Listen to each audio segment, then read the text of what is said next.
Hi hello friends, ನಮಸ್ಕಾರ. ಎಲ್ಲರೂ ಹೇಗಿದ್ದೀರಾ? ಜ್ಯೋತಿ ಮಲ್ನಾಡ್ ಚಾನಲ್ಗೆ ನಿಮ್ಗೆಲ್ರಿಗೂ ಸ್ವಾಗತ. ನಾನು ಈ ದಿನ ನಿಮಗೆ ನನ್ನ ಮಾರ್ನಿಂಗ್ ರೊಟೀನ್ ಹೇಗಿರುತ್ತೆ, ಸೊ ಮಾರ್ನಿಂಗ್ ರೊಟೀನ್ಗೋಸ್ಕರ ನನ್ನ ಹಿಂದಿನ ದಿನದ ಪ್ರಿಪ್ರೇಷನ್ ಹೇಗಿರುತ್ತೆ, ಅದರ ಜೊತೆಗೆ ನಿಮಗೆ ಕೆಲವು ಸಲಹೆಗಳನ್ನು ಕೊಡ್ತಾ ಇದ್ದೀನಿ.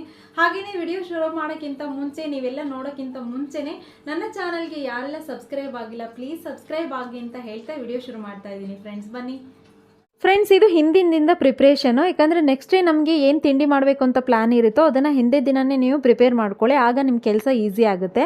ಜೊತೆಗೆ ನನಗೆ ಬೆಳಗ್ಗೆ ಮಾರ್ನಿಂಗ್ ಇಡ್ಲಿ ಮಾಡಬೇಕು ಅಂತ ಇದ್ದಿದ್ದು. ಸೊ ಇಡ್ಲಿ ಮಾಡುವಾಗ ನೀವೇನು ಮಾಡಬೇಕಂದ್ರೆ ಅಕ್ಕಿ ಸಪ್ರೇಟು ಮತ್ತು ಉದ್ದಿನಬೇಳೆ ಸಪ್ರೇಟಾಗಿ ಮಾಡ್ಕೊಳ್ಳಿ. ಎರಡೂ ಒಟ್ಟೊಟ್ಟಿಗೆ ನೆನೆಸ್ಕೊಂಡ್ರೆ ನಿಮಗೆ ಸಾಫ್ಟಾಗಿ ಬರಲ್ಲ. ಸೊ ರುಬ್ಬುವಾಗಲೂ ಅಷ್ಟೇ ಅಕ್ಕಿ ಸ್ವಲ್ಪ ತರಿಯಾಗಿ ರುಬ್ಕೊಳ್ಳಿ, ಉದ್ದಿನಬೇಳೆ ಸ್ವಲ್ಪ ಸಾಫ್ಟಾಗಿ ರುಬ್ಕೊಳ್ಳಿ. ಉದ್ದಿನಬೇಳೆ ರುಬ್ಬುವಾಗ ನೀವೇನು ಮಾಡಿ ಅಂತಂದರೆ ಸ್ವಲ್ಪ ರೈಸನ್ನು ಆ್ಯಡ್ ಮಾಡ್ಕೊಳ್ಳಿ. ಒಬ್ಬರು ಊಟ ಮಾಡೋಷ್ಟು ರೈಸನ್ನು ಆ್ಯಡ್ ಮಾಡ್ಕೊಂಡ್ರೆ ಅಂತಂದರೆ ನಿಮಗೆ ಇಡ್ಲಿ ತುಂಬ ಚೆನ್ನಾಗಾಗುತ್ತೆ ಬೆಳಗ್ಗೆ. ಹಾಗೆಯೇ ಒಂದು ವೇಳೆ ರೈಸ್ ಇರಲಿಲ್ಲ ಅಂತಂದರೆ ಅವಲಕ್ಕಿ ಕೂಡ ಮಿಕ್ಸ್ ಮಾಡ್ಕೋಬೋದು. ಹೀಗೆ ಸಪ್ರೇಟ್ ರುಬ್ಕೊಂಡು ಎತ್ತಿಟ್ಬಿಡಿ. ಕಲಿಸುವಾಗ ಏನು ಮಾಡಬೇಕು ಅಂತಂದರೆ ಸೌಟಲ್ಲಾಗಲಿ ಕೈಯಲ್ಲಾಗಲಿ ಚೆನ್ನಾಗಿ ಕಲಿಸ್ಬಿಟ್ಟು ಎತ್ತಿಟ್ಬಿಡಿ ಒಂದು ಸೈಡಿಗೆ. ಉಪ್ಪು ಹಾಕಬೇಡಿ. ಒಂದು ವೇಳೆ ರಾತ್ರಿ ಉಪ್ಪು ಹಾಕಿದ್ರಿ ಅಂದರೆ ನಿಮಗೆ ಬೆಳಗ್ಗೆ ಅಷ್ಟರೊಳಗೆ ಹುಳಿ ಬಂದುಬಿಡುತ್ತೆ. ಹಾಗಾಗಿ ನಿಮ್ಮ ಬೆಳಗ್ಗೆ ಕೆಲಸ ಎಲ್ಲ ಆಗೋಷ್ಟರಲ್ಲೇ ಉಪ್ಪು ಹಾಕಿ ಎತ್ತಿಟ್ಬಿಡಿ, ನೀವು ತಿಂಡಿ ಮಾಡೋ ಟೈಮಿಗೆ ಸರಿ ಹೋಗುತ್ತೆ. ಹಾಗೆಯೇ ನಂದು ಇನ್ನೊಂದು ಅಭ್ಯಾಸ ಏನಪ್ಪ ಅಂತ ಅಂದರೆ ಇದ್ರ ಜೊತೆಗೇ ನೈಟ್ ಊಟ ಎಲ್ಲ ಆದಮೇಲೆ ಅಡುಗೆ ಮನೆ ಕ್ಲೀನ್ ಮಾಡಿ ಮಲಗುವಂಥ ಅಭ್ಯಾಸ. ಸೊ ಇದು ಒಂದು ಕೆಲಸ ಮಾತ್ರ ತಪ್ಪದೇ ಮಾಡ್ಕೊಳ್ಳಿ ಫ್ರೆಂಡ್ಸ್. ಯಾಕಂತಂದರೆ ನಿಮಗೆ ಒಂದು ವೇಳೆ ಬಿಟ್ರಿ ಅಂತ ಅಂದರೆ 1 to ಡಬಲ್ ಕೆಲಸ ಆಗುತ್ತೆ. ಹಾಗಾಗಿ ಅಡುಗೆ ಮನೆ, ಸ್ಟವ್ ಮತ್ತು ಸಿಂಕಲ್ಲಿರುವಂಥ ಪಾತ್ರೆಗಳನ್ನೆಲ್ಲ ವಾಶ್ ಮಾಡಿ ಮಲ್ಕೊಳ್ಳಿ. ಸಿಂಕಲ್ಲಿರೋ ಪಾತ್ರೆಗಳನ್ನು ನೀವೇನಾದರೂ ವಾಶ್ ಮಾಡ್ಕೊಳ್ಳಿಲ್ಲ ಅಂತಂದರೆ ನೀವೇ ಜಿರಳೆಗಳಿಗೆ ಮನೆ ಮಾಡಿಕೊಟ್ಟಂತೆ. ಒಂದು ಏನಾದರೂ ಬಂತು ಅಂತಂದರೆ ಇಡೀ ಮನೆ ಸೇರಿಕೊಳ್ಳುತ್ತೆ. ಅವು ನಮಗೆ ಹಗಲೇ ಓಡಾಡಲ್ಲ, ರಾತ್ರಿ ಎಲ್ಲ ಮಲಗಿದ ಮೇಲೆ ಅಡುಗೆ ಮಾಡಿರುವಂಥ ಐಟಮ್ಗೆಲ್ಲ ಬೀಳೋದು, ಈ ಥರದ್ದೆಲ್ಲ ಆಗುತ್ತೆ. ಸ್ವಲ್ಪ ಹೈಜೀನ್ ಆಗಿರೋದು ಬೆಸ್ಟ್. ಯಾಕೆಂದರೆ 24 hours ನಾವು ಮೋಸ್ಟ್ ಆಫ್ ದ ಟೈಮು ಅಡುಗೆ ಮನೆಯಲ್ಲೇ ಕಳೆಯೋದ್ರಿಂದ ಅಡುಗೆ ಮನೆ ಕ್ಲೀನಾಗಿ ಇಟ್ಕೊಂಡ್ರೆ ಬೆಸ್ಟು. ಇದ್ರ ಜೊತೆಗೆ ನಾನು ಏನು ಮಾಡ್ತೀನಿ ಅಂತ ಅಂದರೆ ಹಾಲಲ್ಲಿರುವಂತಹ ಸೋಫಾ ಕವರ್ಸು, ದಿಂಬು ಎಲ್ಲ ಕೊಡಗ್ಬಿಟ್ಟು ನೀಟಾಗಿ ಕಸ ಒಂದು ಗುಡಿಸಲ್ಲ ಎಲ್ಲ ಎತ್ತಿಟ್ಬಿಟ್ಟು ಹೋಗಿ ಮಲ್ಕೊಂಡ್ಬಿಡ್ತೀನಿ. ಯಾಕಂದರೆ ಬೆಳಗ್ಗೆ ಈಸಿ ಆಗುತ್ತೆ ಅಂತ ಹೇಳಿ ಹೋಗಿ ಮಲ್ಕೊಂಡ್ಬಿಟ್ಟು ಬೆಳಗ್ಗೆ ನಾನು ಕರೆಕ್ಟಾಗಿ 5:30ಗೆ ಎದ್ಬಿಡ್ತೀನಿ ಫ್ರೆಂಡ್ಸ್. ಇದು ಡೈಲಿ ರೊಟೀನ್ ನಂದು. ಯಾಕಂದರೆ 5:30ಗೆ ಎದ್ದಿಲ್ಲ ಅಂತಂದರೆ ಯಾವ ಕೆಲಸನೂ ಆಗಲ್ಲ. 1 hour ಏನಾದರೂ ಮುಂದೆ ಹೋಯಿತು ಇಲ್ಲ ಹಾಫ್ ಆನ್ ಅವರ್ ಮುಂದೆ ಹೋಯಿತು ಅಂತಂದರೆ ಅದ್ರ ಅಷ್ಟು ಕೆಲಸನೂ ಬ್ಯಾಕ್ ಆಗುತ್ತೆ. ಹಾಗಾಗಿ ಸೊ ಎದ್ದಿದ ತಕ್ಷಣ ಬ್ರಷ್ ಮಾಡಿ ಏನು ಮಾಡ್ತೀನಿ, ಒಂದು ಲೋಟ ಬಿಸಿ ನೀರು ಕಾಯ್ಸೋಕೆ ಇಟ್ಕೊಬಿಡ್ತೀನಿ. ಬಿಸಿ ನೀರು ಆರೋಗ್ಯಕ್ಕೆ ಒಳ್ಳೆಯದು. ಸೊ ಟೀ ಕಾಫಿ ಅವಾಯ್ಡ್ ಮಾಡಿ ಫ್ರೆಂಡ್ಸ್, ಯಾಕಂದರೆ ಗ್ಯಾಸ್ಟ್ರಿಕ್ ಇಂಥ ಸಮಸ್ಯೆ ಬರಲ್ಲ. ಹಾಗಾಗಿ ನೀರು ಕಾಯಿಸ್ಕೊಂಡು ಅದಕ್ಕೆ ಸ್ವಲ್ಪ ನಿಂಬೆಹಣ್ಣಿನ ರಸ ಹಾಕ್ಕೊಂಡು ಕುಡಿಯುವಂಥ ಅಭ್ಯಾಸ ಒಂದು ಸರಿ ಪ್ರಾಕ್ಟೀಸ್ ಮಾಡಿಕೊಂಡ್ರೆ ಅದು ಹಾಗೆ ಕಂಟಿನ್ಯೂ ಆಗುತ್ತೆ. ನೆಕ್ಸ್ಟ್ ನಾನು ಏನು ಮಾಡ್ತೀನಿ ಅಂತಂದರೆ ಡೈಲಿ ಸ್ನಾನ ಮಾಡುವಾಗೆಲ್ಲ ಮೈ ಕೈಗೆಲ್ಲ ಎಣ್ಣೆ ಹಚ್ಕೊಳ್ಳುವಂಥ ಅಭ್ಯಾಸ ಇದೆ. ಈ ಚಳಿಗಾಲ ಅಂತಲೇ ಅಲ್ಲ, ಚಳಿಗಾಲಕ್ಕೂ ಒಳ್ಳೆಯದೇ. ಸೊ ಆಲ್ ವೆದರ್, ಎಲ್ಲ ವೆದರಲ್ಲೂ ನಾನು ಇದೇ ಥರ ಮಾಡೋದು.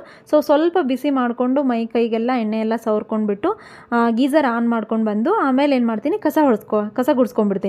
2 ರೂಮ್ ಸುದ್ದಿ ಹೋಗಲ್ಲ, ಕಿಚನ್ ಮತ್ತು ಹಾಲು ಮಾತ್ರ ಗುಡಿಸ್ಕೊಂಡ್ಬಿಟ್ಟು ನೆಲ ಒರೆಸ್ಕೊಂಡು ನೆಕ್ಸ್ಟ್ ಸ್ನಾನಕ್ಕೆ ಹೋಗ್ತೀನಿ ನಾನು.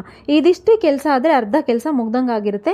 ಸೊ ಸ್ನಾನ ಮಾಡ್ಕೊಂಡು ಬಂದ ತಕ್ಷಣ ನಾನು ಹೊಸಲು ಪೂಜೆ ಮಾಡ್ಕೋತೀನಿ. ಯಾಕಂದರೆ ಅಲ್ಲಿವರೆಗೂ ನಾನು ಹೊಸಲು ಕ್ಲೀನ್ ಮಾಡೋಕ್ಕೆ ಹೋಗಲ್ಲ. ಸೊ ಸ್ನಾನ ಮಾಡ್ಕೊಂಡು ಬಂದೆ ಹೊಸಲೆಲ್ಲ ಕ್ಲೀನ್ ಮಾಡ್ಕೊಂಡ್ಬಿಟ್ಟು ಹೊಸಲು ಪೂಜೆ ಮಾಡ್ಕೋತೀನಿ. ಯಾಕಂದರೆ ನನಗೆ ಹಿಂದೆ ಹಳೆ ಮನೆ ಇರುವಂಥ ಓನರ್ ಒಬ್ಬರು ಹೇಳ್ತಾಯಿದ್ರು ಸ್ನಾನ ಮಾಡದೆ ಹೊಸಲು ಪೂಜೆ ಮಾಡಬಾರ್ದು ಅಂತ ಹೇಳಿ. ಹಾಗಾಗಿ ನಾನು ಹೊಸಲು ಪೂಜೆ ಮಾಡಿಕೊಂಡು ಅಲ್ಲೇ ತುಳಸಿ ಇದೆ, ತುಳಸಿ ಪೂಜೆ ಮಾಡ್ಕೊಂಡು ಬಂದು ನೆಕ್ಸ್ಟ್ ನಾನು ದೇವ್ರ ಪೂಜೆ ಮಾಡ್ಕೋತೀನಿ. ಯಾಕೆಂದರೆ ದೇವ್ರ ಪೂಜೆ ಆಗಿಲ್ಲ ಅಂತಂದರೆ ಯಾವ ಕೆಲಸನೂ ಆಗಲ್ಲ. ಯಾಕಂದರೆ ಅದನ್ನು ಬ್ಯಾಕ್ ಮಾಡಿದ್ವಿ ಅಂತಂದರೆ ಅದು ಹಾಗೆ ಪೆಂಡಿಂಗ್ ಆಗ್ತಾನೆ ಇರುತ್ತೆ. ಹಾಗಾಗಿ ದೇವ್ರ ಪೂಜೆ ಮಾಡ್ಕೊಂಡ್ಬಿಟ್ಟು ನೆಕ್ಸ್ಟು ತಿಂಡಿ ಪ್ರಿಪೇರ್ ಮಾಡ್ಕೋತೀನಿ.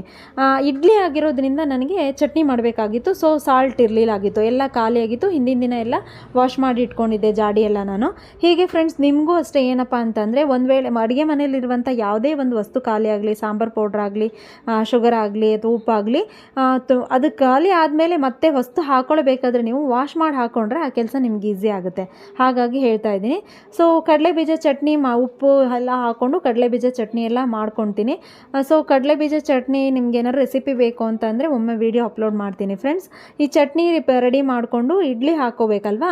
ಸೊ ಅಷ್ಟರಲ್ಲೇ ನನ್ನ ಮಗಳ 8 ಗಂಟೆ ಆಗೋಗುತ್ತೆ. ಇಷ್ಟು ಕೆಲಸ ಮಾಡೋಷ್ಟರಲ್ಲೇ 8 ಗಂಟೆ ಆಗಿಬಿಡುತ್ತೆ. ಸೊ ನನ್ನ ಮಗಳನ್ನ ಎಬ್ಬಿಸಿ ಅವಳನ್ನು ಸ್ನಾನ ಕಳಿಸ್ಬಿಟ್ಟು ನೆಕ್ಸ್ಟು ನಾನು ಒಂದು ಕಡೆ ಬಿಸಿ ನೀರನ್ನು ಕಾಯ್ಸೋಕೆ ಇಟ್ಕೊಂಡ್ಬಿಟ್ಟು ಇಡ್ಲಿ ಹಾಕೋತೀನಿ.